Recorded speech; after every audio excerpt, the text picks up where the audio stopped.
Alléluia. Marchez selon l'esprit et vous n'irez pas les désirs de la chair. L'objectif aujourd'hui, quand tu as donné ta vie à Jésus, c'est de ne plus marcher comme un païen. Avant, quand on était dans le paganisme, dans le païenat, on marchait comme des païens parce que c'était notre nature. Mais maintenant que nous avons été renouvelés par Jésus-Christ, nous devons marcher par l'Esprit. Pourquoi? Parce que nous avons reçu l'Esprit. Alléluia. Alléluia. Tu vois, c'est du gaspillage. C'est du gaspillage quand Dieu t'envoie le Saint-Esprit. Puis toi, tu laisses le Saint-Esprit pour faire ce que tu veux. Tu as gaspillé comme ça une ressource du ciel. Le Saint-Esprit est venu spécialement pour toi. Il vient te remplir. Puis toi, tu dis non. Toi, tu m'es rempli, mais ce n'est pas toi je veux suivre. Je veux me suivre. C'est du gaspillage. Tu gaspilles le don de Dieu.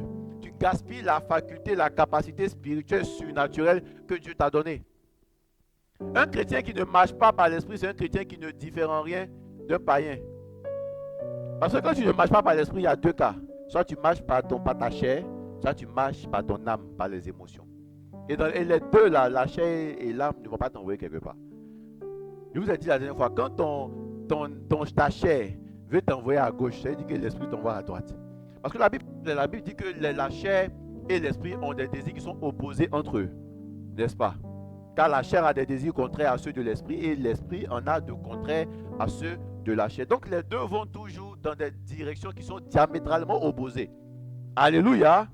Tu vois, donc toi qui es chrétien, tu dois savoir que tu ne dois plus suivre ta chair. Tu ne dois plus suivre tes émotions, mais tu dois suivre quoi? L'esprit. Quand tu es chez toi à la maison et puis il y a un frère qui t'envoie un dépôt. Il fait un dépôt et puis t'envoie et dit je t'attends. Et puis tu te lèves pour partir. C'est la chair. C'est la chair. On t'envoie le transport et tu montes ton yango pour partir. C'est la chair. Alléluia. Quand quelqu'un qui ne t'a pas marié t'appelle et puis tu viens dormir chez moi ce soir, puis tu t'en vas. C'est la chair. Alléluia. Quand on te demande tu es où, puis tu dis j'arrive. Ok, ton tête est lavée. C'est la chair. C'est le mensonge. Ou bien? Oh, attends, est-ce que c'est la vérité? C'est le mensonge. C'est le mensonge. Tout ça c'est la chair. Tout ça c'est la chair. Alléluia. Il y a une bataille entre. Et ça c'est une bataille qui malheureusement on va faire cette bataille jusqu'à ce que Jésus revienne. On va se battre entre les désirs de notre chair et les désirs de l'Esprit de Dieu. Ça là, personne n'est épargné, même les pasteurs. Même le plus grand pasteur qui a la plus grande église, il veille toujours à ne pas suivre les désirs de sa chair. Et puis plus tu montes même, plus les désirs atteignent un certain niveau. Crois-moi, toi il y a des défis que tu as aujourd'hui là. Ce n'est rien par rapport aux défis des gens qui sont devant toi. C'est pour ça qu'il ne faut jamais critiquer celui qui est devant, qui est tombé. Quelqu'un me suit, non? Il ne faut jamais, même quand par exemple tu vois un homme de Dieu qui malheureusement est tombé, il a chuté, il y a eu un scandale, il faut t'abstenir. Tu ne sais pas les démons qui le suivent. Toi, c'est les petits sorciers de ton quartier, c'est moi qui sont derrière toi. Même pas ton quartier même, de ton village. Entends lui là, il a les démons du quartier où il est, où il fait son église là. Tous les démons là sont contre lui. Donc vous n'avez pas le même niveau d'attaque. Vous n'avez pas le même niveau d'opposition. Alléluia. Et tu vois, quand Satan vient, il vient avec les œuvres de la chair. Il vient avec des tentations. Il vient te donner des choses qui souvent même ne sont pas forcément des péchés. Mais lorsque tu vas les accepter, tu vas les admettre, ça va te conduire vers le péché. Quand Satan veut faire tomber quelqu'un, il ne commence pas avec un péché direct. Hein. Il commence avec des petites choses. Il te donne des petits bonbons pour t'appâter, pour t'attirer. Plus tu manges les bonbons, il augmente. Du temps, il te rend compte là, tu es tombé.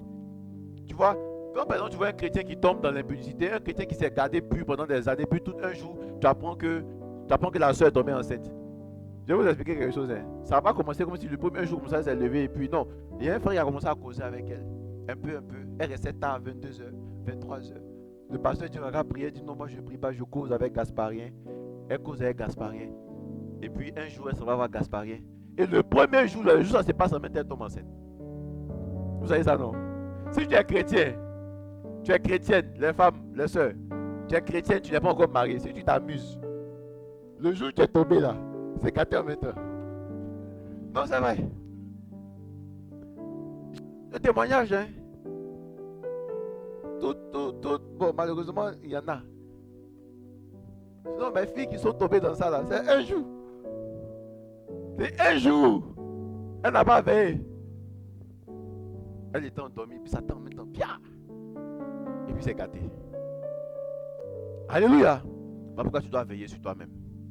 Voilà pourquoi tu dois veiller sur ta vie. Tu dois veiller à ne pas te laisser entraîner par les désirs de ta chair. Quand la chair commence à te parler, tu sais, il faut bloquer en même temps. Si tu commences à flirter avec la chair, tu ne vas pas te rendre compte, tu vas tomber là où la chair vous envoie. Toi, tu ne voulais pas partir là-bas. Alléluia. Si on n'est pas là des chrétiens, hein? Amen. On dit on veut monter, n'est-ce pas? On a fait 3 jours de jeûne, fais-nous monter. Donc on va monter. On est en train de monter. On se dit des choses. Alléluia. Il y aura cette bataille-là. Et qu'est-ce que nous on doit faire? On doit suivre l'esprit. Parce que l'esprit a ses convictions, l'âme a ses émotions, l'âme a ses sentiments, la chair a ses sensations. Tu dois apprendre à faire la différence dans tout ce qui t'arrive dans la vie, entre les choses qui viennent, même les pensées que tu reçois, entre les pensées qui viennent de ton âme, entre les pensées qui viennent de ta chair, les envies de ta chair et les désirs de l'esprit. Alléluia. Alléluia. Que Dieu te donne la capacité de discerner l'esprit, de discerner la voix de l'esprit. Que Dieu te donne d'être attaché à l'esprit, afin que tu sois conduit, que tu marches par l'esprit dans le nom de Jésus. Que tout ce qui est œuvre de la chair dans ta vie soit brisé. Que tout ce qui est œuvre de la chair dans ta vie soit détruit dans le nom précieux de Jésus-Christ. Amen. Donnez-moi amen. Donnez-moi amen. Vous savez, c'est dans les prédications comme ça que le Saint-Esprit travaille. Hein. Moi, j'ai plusieurs témoignages de gens qui sont même venus me voir au bureau pour dire, pasteur, j'avais tel problème. Pendant les messages, là, le problème est parti. J'avais des envies. J'avais beaucoup d'envie avant. Tu as parlé dans la prédication. Les envies m'ont quitté. Quand le culte est fini, là, plus jamais j'ai eu d'envie encore. Je connais quelqu'un qui fumait la cigarette. Il était addict à la cigarette. C'est un culte ici, même dans cette assemblée. Le message, la parole était. Parce que vous dites toujours que quand la parole solaire est toujours accompagnée d'une onction. Il y a toujours l'onction qui accompagne la parole de Dieu. C'est pour ça que tu ne dois jamais t'amuser avec une prédication. Alléluia. Et le frère dit quand il aimait la cigarette. Quand on a fini le culte là, c'est comme si tout d'un coup il a eu du dégoût pour la cigarette. Jusqu'aujourd'hui, il n'a plus fumé. Et c'est une affaire de moi. Alléluia.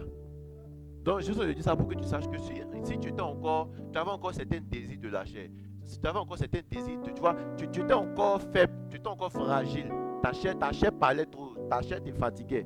Je te dis, je suis obligé de t'informer dans le nom de Jésus que ta chair se tait maintenant.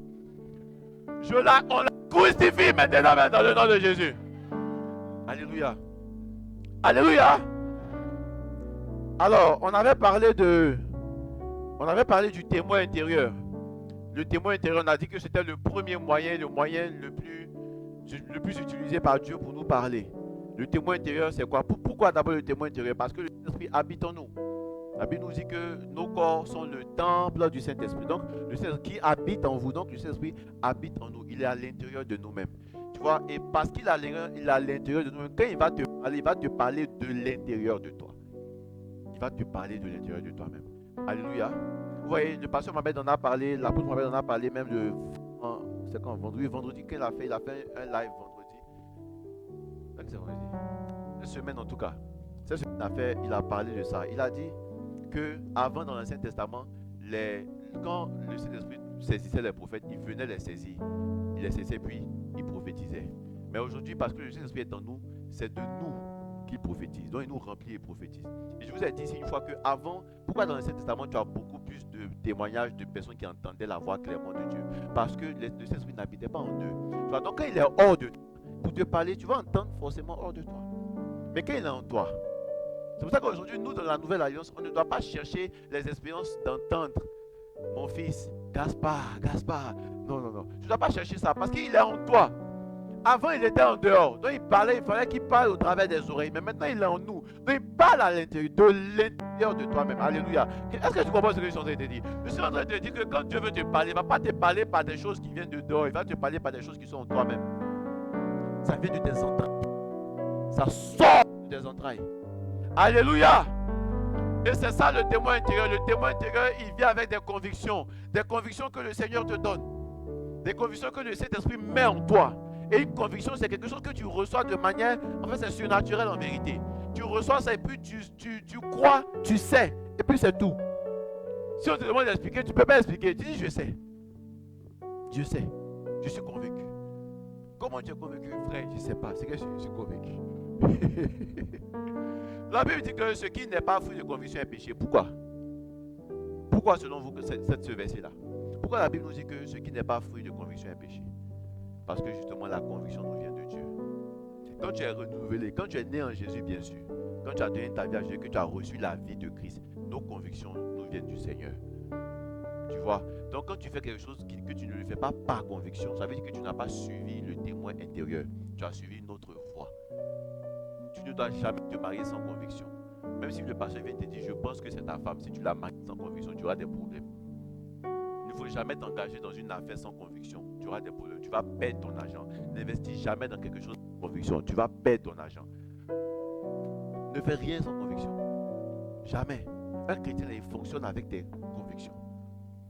C'est pour ça que je vous disais une fois que quand tu vois les prières biné là, un chrétien ne fait pas ça.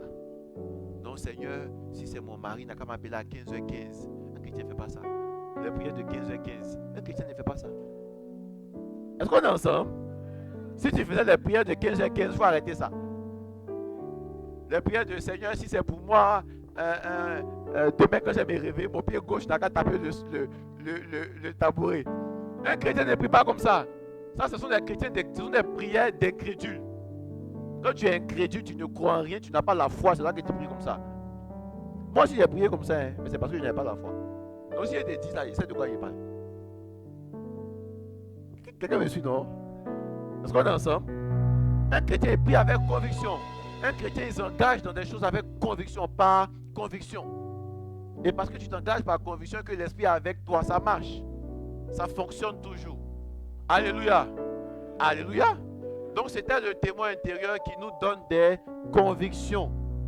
Je vous avais rendu le témoignage, je vais revenir sur ça. De comment en 2018, une société voulait me débaucher. Et puis on m'avait fait une offre alléchante. On doublait, on multipliait pas doublé, on mettait 50% sur mon salaire avec plein d'avantages, tout ça, tout ça. Et c'était une offre, vraiment, quand tu regardes ça dans la chaîne, tu ne peux pas refuser. Tu ne peux pas refuser. Mais je savais qu'il ne faut jamais changer de travail sans que Dieu ne t'ait dit de le faire. Je suis allé chercher Dieu. Dieu a tardé avant de me répondre. Mais quand il m'a répondu, j'ai eu la conviction que je ne devais pas accepter. Et qu'est-ce qui s'est passé plus tard? 6 mois plus tard, la société qui m'avait prévu, promis, monts et merveilles a fait faillite. Parce que j'ai écouté la voix du Seigneur. Je reviens sur ça pour ceux qui n'étaient pas là. On t'a donné le témoignage. De donner non. Ceux qui connaissent, j'ai donné le témoignage. J'étais tranquillement dans mon travail et puis des gens viennent. On m'entend bien, non? C'est bizarre, il y a un retour qui ne marche pas, c'est ça?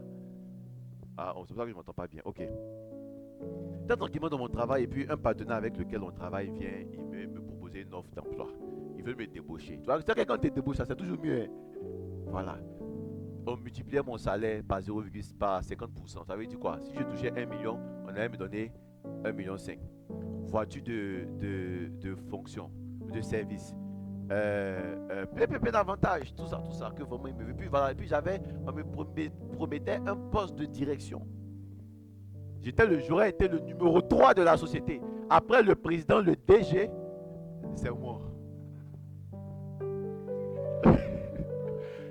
Et c'était vraiment alléchant. Mais j'étais déjà converti par la grâce de Dieu. Je n'étais pas pasteur, j'étais converti, j'étais portier à Kodesh. Et le pasteur Mohamed dans la période avait justement enseigné sur le fait que toute décision importante de nos vies, on ne doit jamais la prendre sans avoir eu le mot de Dieu. Quelqu'un me suit? Donc j'ai commencé à chercher Dieu. Je prie, Dieu ne me répond pas. Dieu ne me répond pas. Et la société me met la pression. Ils disent, Monsieur Tano, voilà, il nous faut le poste rapidement. Ça fait une semaine, on vous a proposé, vous ne réagissez pas. Je lui ai dit, je ne peux pas vous répondre encore parce que Dieu ne m'avait pas parlé. Donc j'ai continué à chercher. D'un moment, ils me disent, Monsieur Tano, vous avez jusqu'à lundi. Si lundi, vous ne répondez pas, on va rendre le poste public. Alors, ce qui s'est passé, c'est que ils ont décidé que tant qu'ils me voulaient là, on m'a proposé moi seul d'abord. Maintenant, c'est si je ne veux pas, ils allaient proposer à tout le monde. Donc le lundi, mais j'ai vu ça sur Internet, tout ça là. Le poste. Donc c'était une pression. Mais je n'ai pas cédé à la pression. J'ai dit, tant que mon Dieu ne me parle pas, je ne bouge pas. Et le jour, ils ont publié l'offre, c'était un lundi. Le mercredi, Dieu me parle. Dieu me dit, ne prends pas. Mais comment Dieu m'a parlé? Dieu ne m'a pas parlé. Écoute-moi très bien. Dieu ne m'a pas parlé par une voix où je dormais puis dit, mon fils, Olan, voici ma réponse à ta prière. je dois refuser l'offre. Ce n'est pas bon. Non! Il ne m'a pas parlé comme ça. Dieu m'a parlé par une conviction que je devais refuser. Et la conviction était accompagnée d'une paix. Je vous ai dit le dimanche dernier que la paix est l'une des caractéristiques qui va nous permettre de reconnaître lorsqu'une instruction nous vient de Dieu. Il m'a parlé avec une paix. Donc quand j'ai envoyé le mail même pour dire je refuse, j'étais comme ça, comme s'il y avait un fardeau qui était quitté comme ça sur moi. Puis j'ai refusé avec le cœur. J'ai refusé l'augmentation salariale. J'ai refusé la voiture de service. J'ai refusé tout ça. Tu vois, dans mes disques, il a attrapé ta tête. Il dit, hé, pasteur. J'ai refusé parce que Dieu m'a dit non. Et tu vois, plus tard, 6 mois après, je rencontre quelqu'un que je connaissais dans la société. C'est là qu'elle va me dire que le DG et le président, qui étaient les deux qui voulaient m'embaucher là, ils ont fui l'argent de la société, ils sont partis s'asseoir. Il y a un qui allait en Europe, il y a un qui allait à Hawaï. En tout cas, la société, un matin, les employés viennent, les patrons ne sont plus là, les comptes ont été vidés. Vous vous rendez compte? Mais c'est une société qui avait l'argent, hein. Ils avaient vraiment l'argent. Mais c'était une société privée. Voilà ce qu'ils ont fait. Donc imagine si je n'avais pas écouté Dieu. Je me serais retrouvé au chômage comme ça en 6 mois. Et puis j'allais venir m'asseoir ici, j'allais venir à l'église. Dieu m'a abandonné, Dieu m'a abandonné. Pourtant Dieu ne m'avait pas abandonné, Dieu m'avait parlé. Vous voyez donc, il est monsieur non? Tu as beaucoup d'erreurs que tu fais, beaucoup de murs que tu cognes parce que tu n'as pas entendu Dieu. Là tu cours, ta chair te tire comme ça, tu t'en vas comme ça, mais tu ne prends pas le temps de chercher Dieu. Maintenant quand tu tapes le mur, maintenant c'est pour venir pleurer. Pour dire Dieu m'a abandonné, je suis chrétien, je ne comprends pas pourquoi ça m'arrive. Mes amis là, même eux pour eux ça marche. Mais toi, tes amis et puis toi, vous n'avez pas le même référentiel. Est-ce qu'on est ensemble? J'ai fait exprès de revenir sur ce thème parce que l'esprit m'a convaincu de le faire. Parce que ça va bénir quelqu'un. Et je sens dans mon esprit qu'il y a quelqu'un ici qui est face à une situation similaire. On veut te proposer, tu ne savais pas quoi faire. Si tu l'as refusé ou accepté. Ne regarde pas les avantages qu'on te propose. Ne regarde pas les avantages qu'on te propose. Regarde ce que Dieu te dit sur ça. C'est ça marcher par l'esprit. C'est ça marcher par l'esprit. Alléluia. Est-ce qu'on est ensemble? Gloire à Jésus. On va progresser. On va progresser. Donc ça c'est le témoin intérieur. Souvenons-nous que la Bible nous dit que, en parlant de Jésus en Luc chapitre 4 verset 1, que Jésus rempli du Saint-Esprit fut conduit dans le désert. Jésus a d'abord été rempli et c'est quand il a été rempli qu'il a été conduit. Quand tu veux être rempli, quand tu veux être conduit par l'Esprit, il faut être rempli par l'Esprit. Il faut être rempli de l'Esprit. Je vous ai dit, si dans ton vase, dans le vase de ta vie, là, tu as un peu du Saint-Esprit, puis tu as beaucoup de autre chose, tu seras conduit par autre chose. Si dans ton cœur, tu as beaucoup de jalousie, puis tu as un peu du Saint-Esprit, tu seras conduit par la jalousie, tu ne seras pas conduit par l'Esprit. Il faut que tu sois rempli de l'Esprit. Et la plénitude de l'Esprit se cherche tous les jours. C'est tous les jours on cherche l'Esprit. C'est tous les jours. J'avais pris l'exemple de la batterie, on se décharge. Un téléphone se décharge à force d'utiliser. Donc quand tu marches dans la vie, tu te décharges. Spirituellement, tu te décharges. Il faut se recharger. On se recharge comment? Par la prière. Alléluia. Donc pour être conduit, il faut être rempli. Et tu dois chercher la plénitude. Tu dois chercher la plénitude. Tous les jours, tu dois chercher à être rempli. Dans toutes choses, tu dois être rempli. Quand tu vas au travail, il faut être rempli. L'être rempli là, ce n'est pas seulement dans les 4 murs de l'église. Ce n'est pas pour l'église seulement. Alléluia. Ce n'est pas pour l'église seulement. Si tu attends seulement le jour où il y a culte pour prier, pour dire Saint-Esprit, remplis-moi, tu es dans le problème. Donc du lundi au vendredi, là, tu marches comment? Tu vis comment? Tu vois? Donc tu vas chercher l'Esprit tous les jours. Tous les jours. Deuxième moyen que le Seigneur utilise, c'est la voix intérieure. Ça, on n'avait pas vu, hein. C'est maintenant on voit ça. La voix intérieure. Ok, la voix intérieure. La voix intérieure, c'est quoi? C'est la voix de la conscience. La voix de la conscience. Actes chapitre 23, verset 1 nous dit: Paul fixa ses regards sur tous les membres du grand conseil et déclara: Mes frères, j'ai vécu devant Dieu jusqu'à ce jour avec une conscience parfaitement pure. Avec une conscience parfaitement pure. Donc il est en train de dire qu'il a vécu devant Dieu avec une conscience pure. Ce qui nous révèle que sa conscience était comme un juge. Sa conscience le guidait. Sa conscience l'orientait. Lorsque tu es renouvelé, Lorsque tu as donné ta vie à Jésus, que tu as reçu l'Esprit et que ton esprit est né de nouveau, ta conscience aussi est renouvelée parce que ta conscience est purifiée. Et ta conscience devient un moyen que Dieu utilise pour te conduire. Ça va? Ta conscience devient un moyen que Dieu utilise pour te conduire. Voilà pourquoi, quand avant tu étais païen, tu faisais les 400 coups, ça ne te disait rien. Mais aujourd'hui que tu es devenu chrétien, quand tu fais 200 coups, tu ne te sens pas bien. C'est pour ça. Les choses que tu faisais avant, quand tu étais païen, aujourd'hui tu n'es plus à l'aise à les faire. Avant, quand on envoyait un message pour dire viens, je suis seul à la maison, tu partais. Mais aujourd'hui, quand tu envoies des messages, tu es fâché. Tu réponds même, il ne faut plus jamais m'écrire. Tu fais ça, non? Ah, tu fais pas ça. On fait, non? Ou bien tu t'en vas encore? Encore? On peut partir, hein? Le message, je suis sûr, viens me voir là, il ne faut plus partir. Hein? Mais même quand tu vas là, ta conscience te dit non. Tu te sens mal, tu dis ah. Puis souvent, tu es sur la route, tu te dis Seigneur, pardonne-moi pour ce que je vais faire. Seigneur, aide-nous. Aide tes enfants que nous sommes, Père. Nous avons besoin de toi. Oh, que ferions-nous sans toi? Miséricorde. Miséricorde. Tu vois, ta conscience, en fait, notre conscience nous juge, notre conscience nous redresse même. Notre conscience nous guide, notre conscience nous oriente. Alléluia. Et Paul en a parlé à plusieurs reprises. Je vais lire d'autres versets, tu vas voir. De la conscience, sur la conscience. Tu vois, donc, le fait que Paul vraiment mette l'accent sur ça, nous révèle vraiment que la conscience a un rôle très important dans la marche avec le Seigneur Jésus. Très important dans notre cheminement avec l'Esprit. Surtout lorsque tu marches par l'Esprit. Lorsque tu veux marcher par l'Esprit. Souvenez-vous, quand on avait commencé l'enseignement, j'avais dit que l'une des raisons pour lesquelles il faut marcher par l'Esprit, c'est parce que marcher par l'Esprit n'est pas systématique. C'est pas quelque chose parce que tu es chrétien, dès que tu es chrétien, en même temps, tu commences à marcher par l'Esprit. Non. Tu dois vaincre, crucifier les œuvres de la chair. Et puis, maintenant, prendre plaisir, faire des œuvres de l'Esprit, des désirs de l'Esprit, des délices. Quelqu'un me suit, non? Donc, marcher par l'Esprit n'est pas quelque chose que si tu ne fais pas d'effort, tu vas y arriver. Non, non, non, ça c'est pas vrai. Parce que ta chair, l'homme on est charnel. Nous sommes des esprits qui avons une âme et qui habitons dans un corps. Mais malheureusement, la chair a été donnée. Tu vois? Donc, naturellement, là, tu n'auras pas envie de faire les bonnes choses. Naturellement, tu n'auras pas envie de faire les bonnes choses. Naturellement, tu auras envie de partir quand on t'envoie un message pour dire qu'il faut venir. Ça, c'est naturellement. Mais maintenant que tu es en Christ, tu dois maintenant dire non, je ne fais pas ça. Parce que la Bible dit, parce que le Saint-Esprit me dit, parce que ma conscience me dit, voilà. Alléluia. Alléluia. Pourquoi on dit que quelqu'un est charnel? On dit que quelqu'un est charnel parce qu'il fait les choses que sa chair lui demande de faire.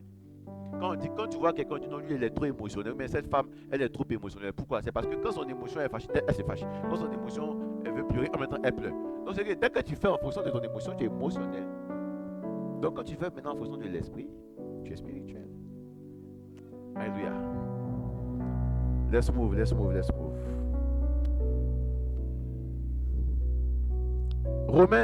Hébreux chapitre 9, versets 13 à 14. La Bible dit: car si le sang des taureaux et des boucs et la cendre d'une vache répandue sur ceux qui sont souillés sanctifie et procure la pureté de la chair, combien plus le sang de Christ, qui par un esprit éternel s'est offert lui-même sans tache à Dieu, purifiera-t-il votre conscience des œuvres mortes afin que vous serviez le Dieu vivant. Et après qu'il nous dit dans la version Semeur du verset 14, il nous dit son sang purifiera-t-il notre conscience des œuvres qui mènent à la mort. Donc notre conscience a été purifiée des œuvres qui mènent à la mort. Alléluia. Alléluia. Tu vois, donc ça veut dire que si notre conscience a été purifiée des œuvres qui mènent à la mort, ça veut dire qu'elle a été remplie à la place des œuvres qui mènent à la vie. À la vie. Un chrétien qui marche avec les convictions, qui marche par l'esprit, il va rarement regretter les choix qu'il fait. Tu vas rarement regretter les choix qu'il fait. Souvent, tu ne comprendras pas ce que Dieu te demande. Dieu ne te demande pas de comprendre d'abord, il dit il faut obéir. Demain, tu vas comprendre. Il dit suis-moi. Quand Jésus dit suis-moi là, tu n'as pas besoin de qu'il t'explique pourquoi tu dois le suivre. Il dit il faut me suivre, c'est moi. Il faut me suivre. Il dit suis-moi. Et puis on le suit. Puis tu le suis. Mais la suite, la finalité, c'est toujours le succès, c'est toujours la réussite. Pourquoi? Parce que Dieu ne va jamais t'envoyer vers l'échec. Parce qu'un échec peut être... Souvent, tu peux avoir des échecs qui sont des échecs ponctuels, mais qui font partie de l'accomplissement de la grande promesse. Regarde, quand tu marches par l'esprit, tu peux postuler dans une société, puis on va te refuser. Et puis tu sais que c'est Dieu qui a voulu que tu ne rentres pas là-bas. Parce que ce n'est pas dans ta destinée. Quand tu marches par l'esprit, il y a un frère qui te drague. Non, il y a un frère que tu veux. Et puis il te laisse. Il dit, il ne veut pas. Puis sans prendre Gasparinette. Non, toi, Gasparinette, tu as gourmet. Quand tu marches par l'esprit, il faut savoir, il faut te dire que peut-être c'est Dieu. Dieu préfère que tu sois plutôt Gasparin et non Gasparino qui te marie. En fait, ce que je sais te dire, c'est qu'il y aura des situations où tu ne vas pas comprendre ce que Dieu est en train de faire. Mais il faut lui faire confiance. Il faut lui faire confiance. Mets ta confiance en lui. Put your trust in God. Mets ta confiance en lui. Mets ta confiance en lui. Alléluia. On dit Amen. Alléluia. La Bible nous dit encore en Hébreux 10, 22. Approchons-nous avec un cœur sincère dans la plénitude de la foi, les cœurs purifiés d'une mauvaise conscience et le corps lavé au pur. Les cœurs purifiés d'une mauvaise conscience. Et nous devons avoir la conscience pure. Non, j'avais dit et je le dis, c'est que maintenant ce qui va se passer au niveau de la conscience, c'est que c'est le sang de Jésus qui purifie notre conscience. C'est le sang de... À ce niveau-là, toi, les efforts que tu vas faire, je le vois plus tard, c'est d'aller chercher la parole, connaître la parole. Mais c'est le sang de Jésus qui purifie d'emblée notre conscience. Est-ce qu'on est ensemble? Est-ce qu'on est ensemble? Bien-aimé, Dieu veut te conduire. Le Saint-Esprit veut te conduire. Il veut te conduire. C'est l'une de ses missions. C'est l'un de ses attributs. Te conduire. Mais il faut que tu te laisses conduire. Je connais beaucoup trop de gens à qui Dieu dit fais comme ceci. Mais eux disent non, moi je préfère faire comme cela. Et tu vois que je suis en train de parler. Tu vois que c'est ton cas. Dieu dit fais comme ceci. Tu te dit non, je vais faire comme cela. Nous devons suivre. Nous devons faire confiance. Nous devons avoir confiance en lui. Avoir confiance que ce que Dieu veut pour nous, c'est toujours meilleur que ce que nous-mêmes on veut. Donc ça, je peux te le dire avec certitude. Ce que Dieu veut pour ta vie est toujours meilleur que ce que tu veux pour toi-même. Dieu connaît ce qui est bon pour toi. Dieu connaît ce qui va participer à ta destinée. Dieu connaît ce qui fait la volonté parfaite pour toi. Dieu la connaît. Le Saint-Esprit connaît. Donc nous devons juste suivre l'Esprit. Il faut que tu acceptes de te laisser conduire par l'Esprit. Il faut que tu acceptes de ne plus vouloir faire les choses par toi-même. Il faut que tu acceptes de donner le volant de ta vie là au Saint-Esprit. Tu es un conducteur, tu es trop aguerri, donc tu conduis seulement. Descends un peu, assieds-toi à côté, prends le siège passager, laisse, et puis donne le volant au Seigneur. Dis, Seigneur, il faut me conduire ma vie. Laissons-nous conduire par l'Esprit. Alléluia. Alléluia. Malacheta kala bala bala bele bele. Chete bele bele bala bala. Troisième chose que je vais survoler. La voix du Saint-Esprit. Ça, je survole pourquoi? Parce que plus tard, je vais approfondir, je vais développer. Mais aujourd'hui, je vais juste montrer parce que c'est l'un des moyens. La voix du Saint-Esprit. On a parlé du témoin intérieur, on a parlé de la voix intérieure. La voix intérieure, c'est la voix de la conscience. Tu dois comprendre une chose, je l'ai déjà dit. Mais tu vois, nous sommes d'abord des esprits et il y a le Saint-Esprit. Et le Saint-Esprit parle à notre esprit. Quand le Saint-Esprit vient parler à un homme là, il parle à l'esprit de l'homme. Parce que nous sommes trois, nous sommes tripartis, nous sommes corps, âme et esprit. Mais nous sommes d'abord des esprits. Quand le Saint-Esprit veut te parler, il parle à ton esprit. Il ne parle pas à ta chair, il ne parle pas à ton âme. Il parle à ton esprit. Amen. Donc tu vois, quand il parle à ton esprit, il y a la voix de l'esprit. Et maintenant, il y a la voix de ton esprit. Et il y a la voix de l'esprit lui-même. Ça va aller. Acte 10, 19. Acte 19 dit, et comme Pierre était à réfléchir sur la vision, l'esprit lui dit. On dit, l'esprit lui dit. Voici, 3 hommes te demandent. On avance encore. Acte 8, 29. L'esprit dit à Philippe, avance et approche-toi de ce char. Là, c'est l'esprit qui vient de parler. Acte 13, verset 2. Pendant qu'ils servaient le Seigneur dans leur ministère et qu'ils jeûnaient, le Saint-Esprit dit, mettez-moi à part Barnabas et Saul pour l'œuvre à laquelle je les ai appelés. Le Saint-Esprit dit. Donc le Saint-Esprit aussi dit des choses. Le Saint-Esprit parle. Oh oui, bien aimé, Dieu parle. Le Saint-Esprit parle. Il parle très bien même. C'est parce que tu as diminué son volume, c'est pour ça que tu n'entends pas bien. Il parle. Il parle. Il parle. Et l'Esprit lui-même aussi parle. L'Esprit lui-même aussi parle. Hébreux 3, 7. C'est pourquoi, selon ce que dit le Saint-Esprit, aujourd'hui, si vous entendez quoi? Sa voix. Si vous entendez sa voix. Donc, le Saint-Esprit a une voix. Le Saint-Esprit a une voix. Il a une voix. Maintenant, bon, ça c'est juste un avant-goût de quand on va arriver sur le point. Quand le Saint-Esprit te parle, là, il te parle avec ta propre voix. Quelqu'un me suit? C'est ta voix que tu connais là. C'est avec cette voix-là qui te parle. C'est pour ça que souvent quand il te parle, tu penses que c'est pas lui, tu penses que c'est toi-même. Mais c'est pas toi. C'est le Saint-Esprit. Alléluia. On va développer ça plus tard. Alors, comment reconnaître la voix de Dieu? Comment reconnaître la voix de l'Esprit? Et c'est ça même qui est le point culminant du message de ce jour. Ce que tu dois retenir. C'est quand tu vas partir à la maison, si tu dois tout oublier dans le message là, c'est ce que je vais dire maintenant que tu ne dois pas oublier. Si tu dois tout oublier et retenir une seule chose, c'est cette chose-là que je vais te dire maintenant. Il n'y a pas de recette miracle pour reconnaître la voix de Dieu. Il n'y a pas de formule magique pour reconnaître la voix de l'Esprit. Le secret là, le secret qui n'est pas un secret mais c'est un secret, se trouve dans la parole de Dieu. La méditation de la parole de Dieu. Alléluia. Qui ici parmi nous n'a pas de Bible? Il faut lever la main vraiment sans complexe. Qui n'a pas de Bible? Qui n'a pas de Bible? D'accord. Une personne, à qui encore? Qui n'a pas de Bible. Ok, donc dès que le culte finit, vous leur donnez une Bible chacun. Alléluia. On va vous donner la parole de Dieu.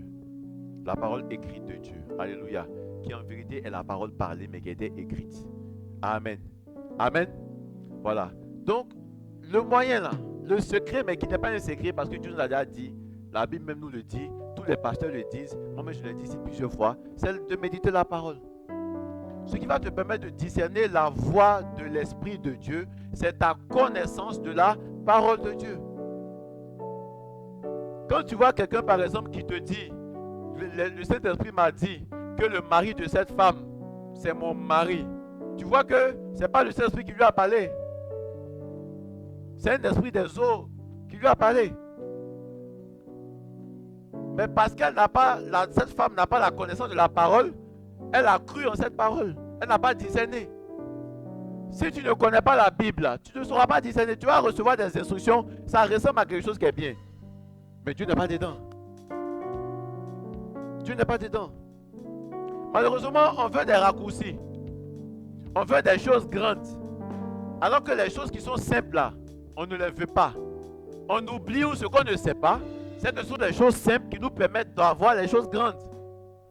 Tu ne peux pas être un chrétien et puis tu fais une semaine sans méditer. Ah, toi aussi. Hey, miséricorde. Tu peux être un chrétien et tu fais une semaine sans méditer. Il y a ta Bible, il y a la poussière qui est sur ta Bible. Ici, pas chez toi, mais essaie. Ça va tout de suite quand tu as rentré, quand tu as fait comme ça, tu vas voir. La poussière sur ta Bible. Tellement tu n'ouvres pas ta Bible. Quelqu'un qui lit sa Bible, quand tu vois sa Bible, tu sais.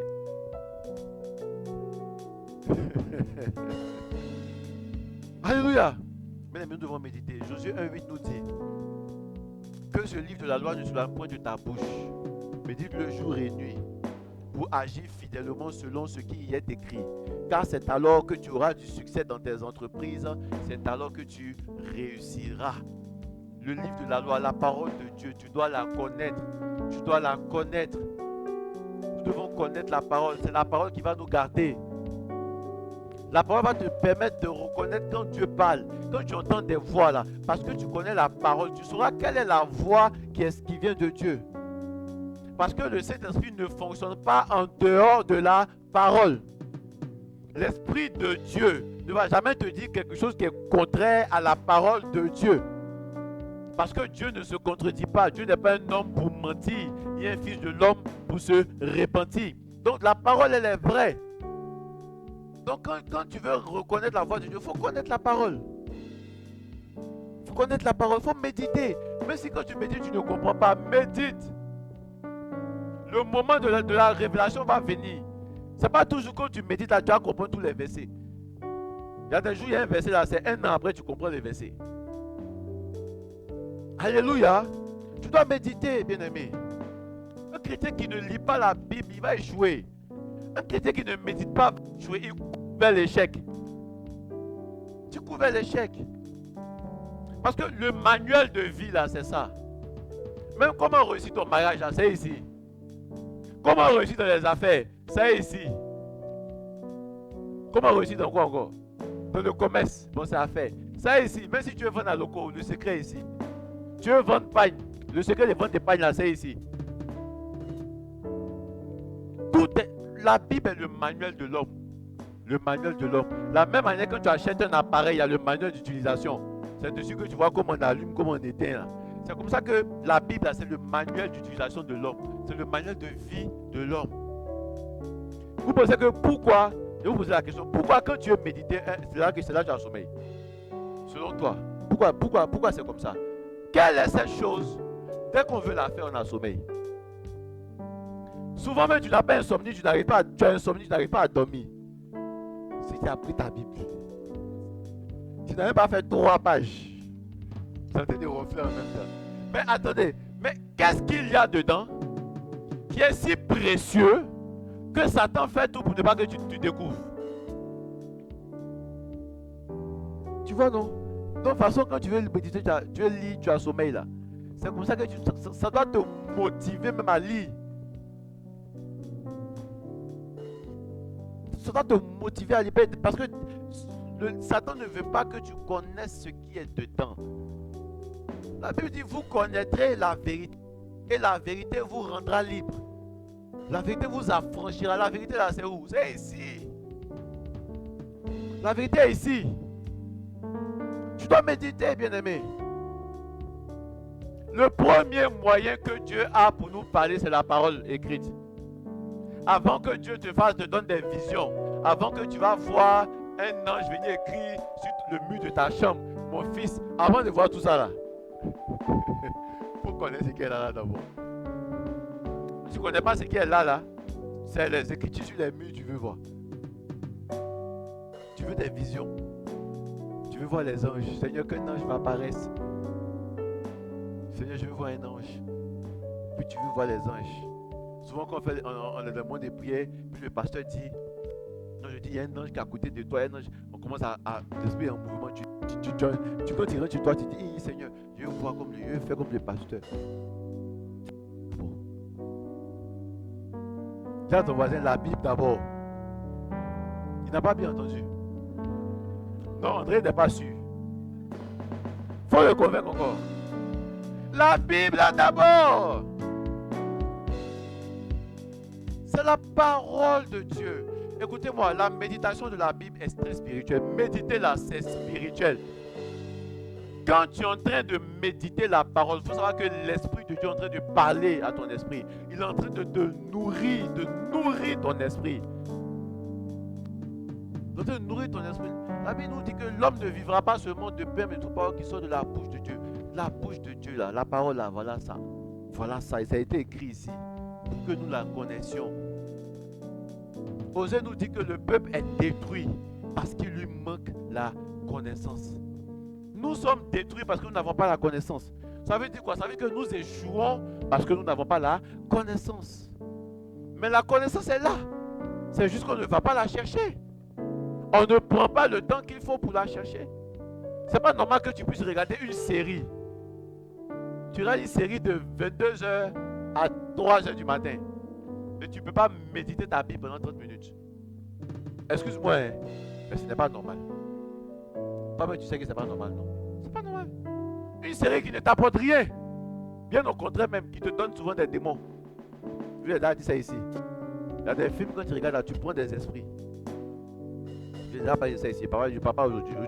Aujourd'hui, on ne rentre pas dans les choses étranges. Alléluia. Il y a des films que tu regardes là, tu prends des démons, des esprits. Donc, tu pouvais même aller regarder des esprits pendant 3 heures, 4 heures. Que de recevoir l'Esprit de Dieu pendant ce même temps. C'est pas normal. C'est pas normal. Si Dieu nous donne de toucher ça aujourd'hui, c'est parce que tu dois shifter. Tu dois shifter. Où tu es là. Si on te demande est-ce que tu veux réussir, tu vas dire oui, je veux réussir. Si on te demande est-ce que tu veux rentrer dans les promesses de Dieu pour ta vie, tu vas dire oui. On va essayer même. Qui veut réussir dans sa vie ici? Qui veut entrer dans les promesses de Dieu pour sa vie? Qui veut voir l'accomplissement de la parole prophétique de Dieu sur sa vie? Alléluia! Tu vois, c'est très bien. C'est très bien. Tu sais déjà où je m'en vais, non? Voilà ça. Voilà ça. Tu veux voir l'accomplissement de Dieu dans ta vie? Ok, paye le prix. Va connaître la Bible. Connais la parole. Connais la parole. Parce qu'à un moment, ce n'est plus les déclarations. Les déclarations viennent envoyer les opportunités. Mais pour avoir l'opportunité, il faut que tu aies d'abord la capacité. La capacité, elle s'obtient par le travail. Et le travail dont je parle ici aujourd'hui, c'est la connaissance de la parole. Quand tu médites, la Bible te donne des capacités. À chaque fois que tu médites là, tu es en train de te nourrir. Tu es en train de nourrir ton esprit. Tu es en train de nourrir ton esprit. C'est pour ça aussi que quand on jeûne, par exemple, tu ne peux pas dire, quelqu'un qui est en jeûne, et puis dit je suis en jeûne, et puis il ne mange pas toute la journée, mais il n'a pas lu la Bible, il n'a pas jeûné, il a fait grève de la faim. Ah, donc je sais qu'à la semaine passée, là, les gens qui sont tombés dedans. Non, c'est vrai, quand on dit jeûne, et puis tu te prives de la nourriture physique, tu ne manges pas à loco, tu dois manger la parole de Dieu. Si tu n'as pas mangé la parole de Dieu, tu as fait grève de la faim. Il faut que tu médites. Donc, prochain jeûne là. Prochain jeûne. La parole. La parole. Un chrétien dans ta Bible, dans ton sac, on doit trouver la Bible dedans.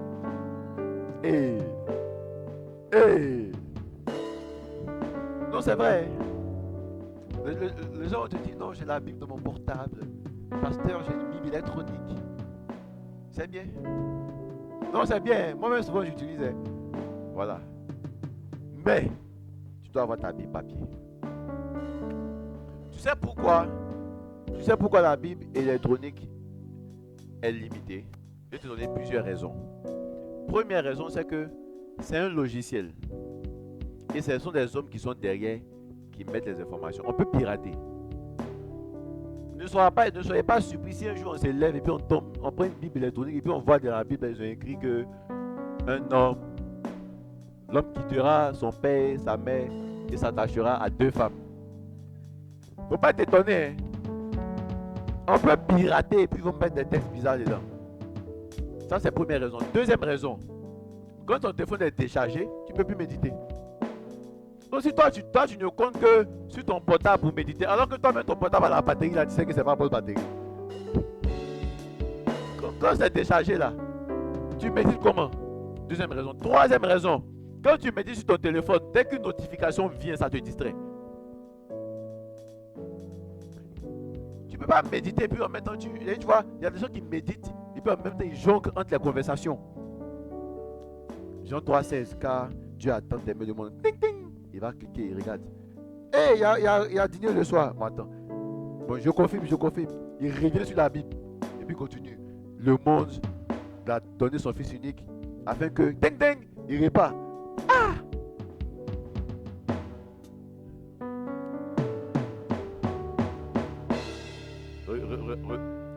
Regardons nos vies. Seigneur, prends pitié. Prends pitié de nous. Nous sommes indignes.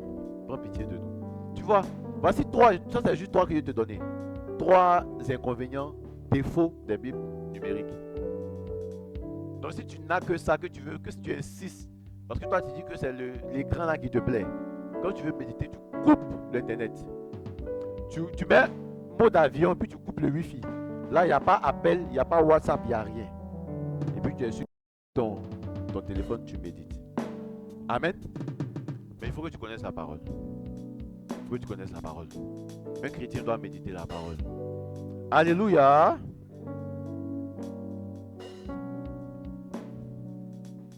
Machata karabara bere. Et Josué 1,8 qui nous dit, remettez, il dit médite là jour et nuit. Je vais terminer avec ça. Jour et nuit, qu'est-ce que ça veut dire? 2 choses essentiellement. Première chose, tu penses déjà au sens littéral. Jour et nuit. Le matin et le soir. Normalement, tu dois avoir ta ration de parole du matin et ta ration de parole du soir. Le matin, vous savez, souvent on se plaint, on dit qu'on n'a pas le temps. En fait, on n'a pas le temps parce qu'on se lève tard. Si tu sais que tu dois t'apprêter pour aller au travail à 6h, lève-toi à 5h30 pour méditer. Tu as le contrôle sur ça. Maintenant, le soir, il y a aussi la ration du soir, la méditation du soir. C'est un exercice que tu dois faire. Comme il y a trop de chapitres, trop de versets à lire. Si tu dois lire une fois par semaine, tu ne vas pas t'en sortir. C'est en quelle année tu as fini de lire? C'est en quelle année tu as fini de lire la Bible? Alors que normalement, tu dois finir la Bible entière en 1 an. Chaque année, tu dois lire la Bible en entièreté. Normalement, voilà. Normalement. Voilà. Il ne faut pas dire qu'il était vexé ou pardon. C'était pas contre toi. C'est pas contre toi. Maintenant, donc ça c'est jour et nuit, matin et soir. Maintenant, il y a aussi jour et nuit qui dit les moments de jour et les moments des ténèbres. Dans les temps de joie et les temps moins joyeux. Quand ça ne va pas, tu dois méditer. Quand ça ne va pas, tu dois prier. Aujourd'hui, nous sommes souvent dans une séduction qui nous fait, lorsque ça ne va pas, c'est là où on fuit la présence de Dieu. C'est un piège. C'est quand ça ne va pas même que tu dois aller dans la présence de celui qui peut sauver ta situation. C'est quand ça ne va pas que tu dois aller dans la présence de celui qui peut te délivrer du challenge par lequel tu es en train de passer. Alléluia. Que Dieu nous donne, que Dieu mette en nous l'amour de la méditation. Mais tu vois, ce qui me plaît, c'est que pendant que je suis en train de parler là, c'est comme si la grâce de méditer est relâchée. Non, sérieusement, la grâce pour la méditation. Tu vois là, je suis parler à quelqu'un, il y a plusieurs, vous avez commencé à faire même un programme de méditation. Tu as commencé à te dire, bon, à partir de ce soir, je commence comme ça. C'est la grâce qui est relâchée comme ça. C'est la grâce qui est relâchée comme ça. Que cette grâce-là vienne sur toi. Que cette grâce se localise maintenant. Que Dieu mette en toi le désir, l'amour de sa parole. Que Dieu mette en toi le désir de méditer sa parole dans le nom de Jésus. Tu es béni au nom de Jésus. Que Dieu nous bénisse abondamment. Amen. Amen. Amen.